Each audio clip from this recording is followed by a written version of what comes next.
Şirustimiz dağlarda.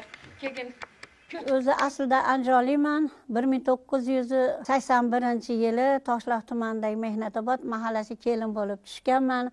Ko'rpachilik onam o'zi shunaqa ham asar mag'iz qilib tayyorlardi, ham paxta solib qovurdi.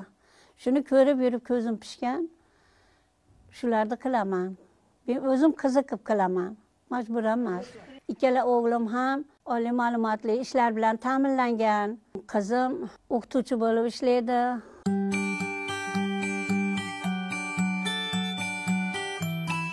Teplesamiz bor. Teplesada o'zim boshchiligimda kirib, o'zim nazorat qilaman. Famildori Badiring ekamiz oila byudjetiga yordam bo'ladi deb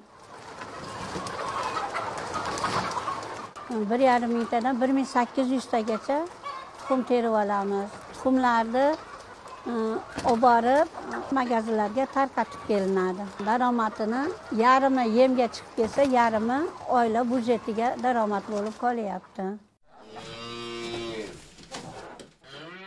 Qoramolchilikni o'zim borib ko'raman, nazorat qilaman, qachon yem beriladi.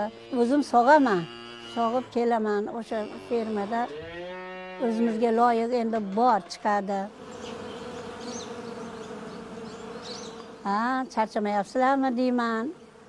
To'playapsizlarmi asallarni deyman. Qayerlarga borib kelyapsizlar deyman.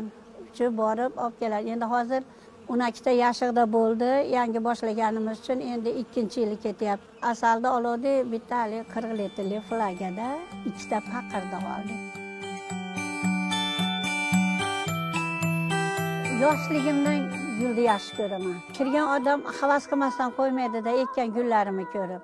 Ichida g'ubori yo'q, ko'ngli pok odam gulni yaxshi ko'radi, parvarish qiladi.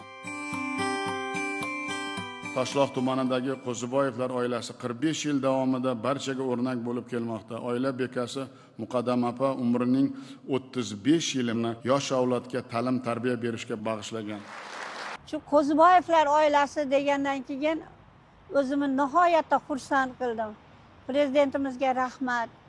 Shunchalik e'tibor berib, bizni kamtarona mehnatlarimizni hisobga olib, shunchalik ta'riflar berdi. Men bundan xursandman. Osmonga uchgandek bo'ldim.